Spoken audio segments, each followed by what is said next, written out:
En su libro Silencios elocuentes, Carlos Martí Arís reúne diversas disciplinas representadas por 5 autores que a su juicio responden a un marco común: el silencio como una modalidad específica del conocimiento humano, un silencio que, entre comillas, va más allá del lenguaje. Literatura, arte, cine, escultura y arquitectura están reunidas en un libro como si se tratase de un panel del Atlas Mnemocine, pues la mejor forma de describir la teoría del silencio es a través de ejemplos. Entonces la teoría del silencio puede revelarse a través de un panel creado por Martí Arís y en donde varios autores dialogan. En ellos, el silencio permite que brote el sentido, que la obra de arte esté más cerca de producir luz que asombro. Pero ¿cómo el silencio puede ser un territorio germinal para el arte? ¿A qué se refiere Martí Arís con ir más allá del lenguaje?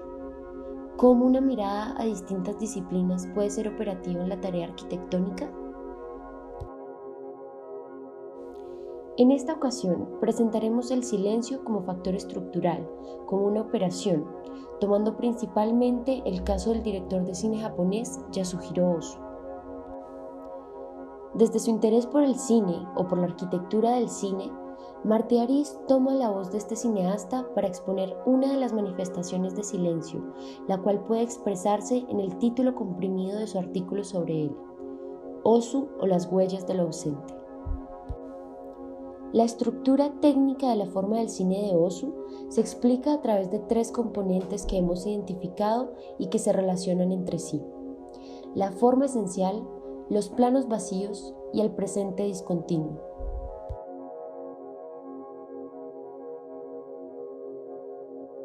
El primer componente es la forma esencial y se refiere a la depuración técnica, al tratamiento del espacio, tiempo y movimiento desde los medios que le conciernen al oficio cinematográfico, donde comprime elementos y estilos y se despoja de cualquier adorno hasta quedar con lo imprescindible. Por un lado, Ozu inmoviliza la cámara, ya que moverla significa deteriorar la composición. En los pocos casos que Ozu hizo traveling, la composición debía permanecer intacta. Utilizó el lente de 50 milímetros, el cual corresponde a la visión normal, es decir, lo más cercano a la vista natural. También filmaba desde una altura baja del objetivo, que corresponde a la altura de una persona sentada en un tatami, es decir, a 90 centímetros del suelo aproximadamente. En algunas ocasiones, esto permite que el piso se vuelva un marco, una de las operaciones compositivas de Ozu. En cuanto a estas operaciones compositivas visuales, Ozu enmarca constantemente dentro del propio cuadro de la película, es decir, utiliza cuadros dentro de cuadros, como una matrioshka, usando la arquitectura, muebles, la naturaleza, incluso otras personas. Esto para que todo lo importante quede claramente encuadrado para la vista, lo cual refuerza la acción dramática en algunas escenas y el acto contemplativo en los planos vacíos, concepto que veremos a continuación. Sobre el contenido temático, que creemos también hace parte de esa forma esencial, Ozu retrata las relaciones de un reducido número de personas dentro de un contexto local, lo cual se repite en toda su obra. Incluso repite historias y personajes, los cuales son interpretados por los mismos autores, como lo hace Giorgio Morandi en la pintura. El segundo componente son los planos vacíos, un recurso de Ozu en el cual con su cámara fija y a la altura de 90 centímetros retrata una composición que no contiene acción dramática. Puede tratarse de un fragmento de paisaje o de un espacio interior. No son fotografías inmóviles, pues siempre contienen algún tipo de movimiento. Hojas que mueve el viento, la luz que titila. Esto permite que las películas manifiesten el paso del tiempo.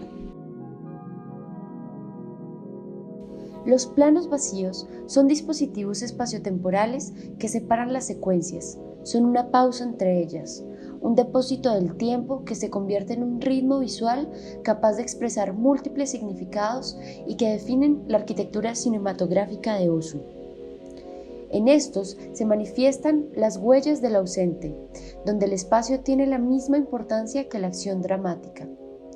La arquitectura es el testigo silencioso que subraya estas huellas.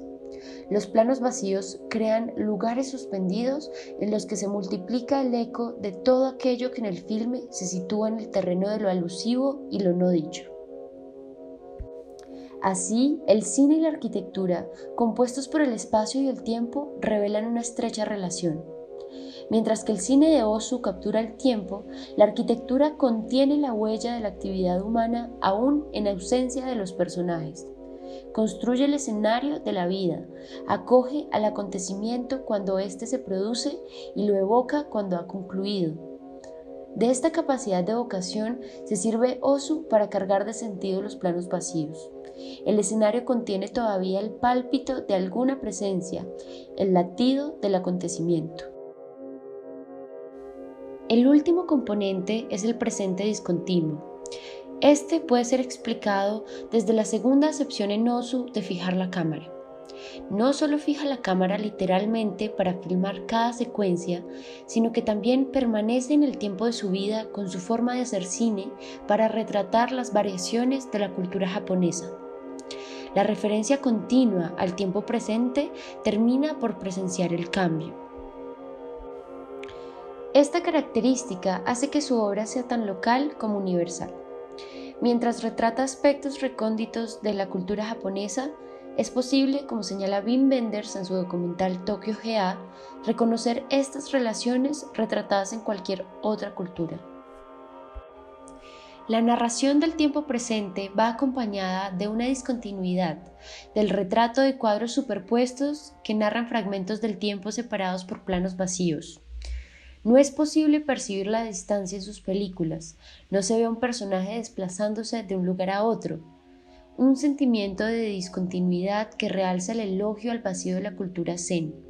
El vacío no como algo neutro o inerte, sino entendido como un principio activo y estructurante de primer orden.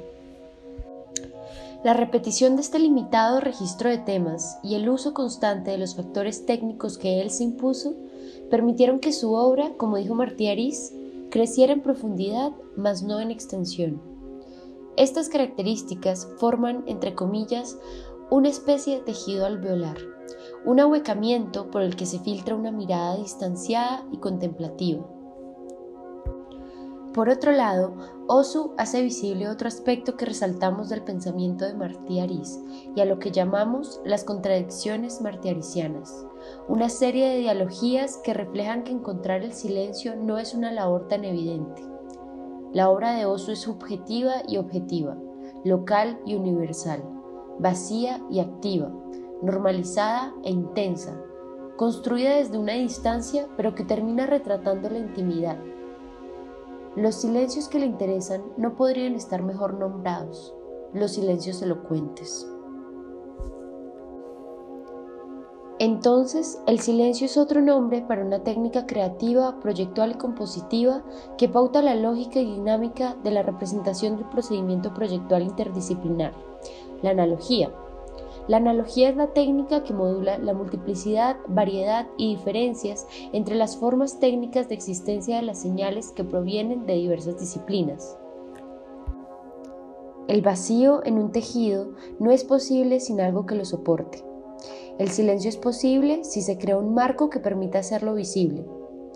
En esa definición del silencio es revelada también una red de conceptos que caracterizan el pensamiento operativo de Martí Ariz: la tradición, la continuidad, los vestigios, el mito, el tipo, la heteronomía, la abstracción, la analogía, el vacío. De hecho, en el pensamiento de Martí Ariz, todo remite al silencio como factor estructural. El tipo arquitectónico, por ejemplo, no es más que un silencio operativo, un método para hacer efectiva la heteronomía, un método para reconocer en el proyecto aquello que le pertenece a la historia y que no es obra creativa de un individuo. De hecho, en el pensamiento de Martí Ariz, todo remite al silencio como factor estructural.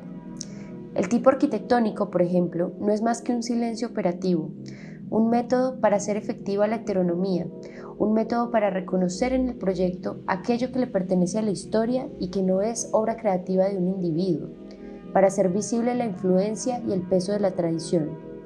Así como la obra de Oso, la arquitectura también puede crecer en profundidad al utilizar como parte de su oficio alguna manifestación de silencio, pues su uso da paso tanto a la continuidad como a la innovación, a un objetivo mayor que pretende esclarecer la realidad caótica.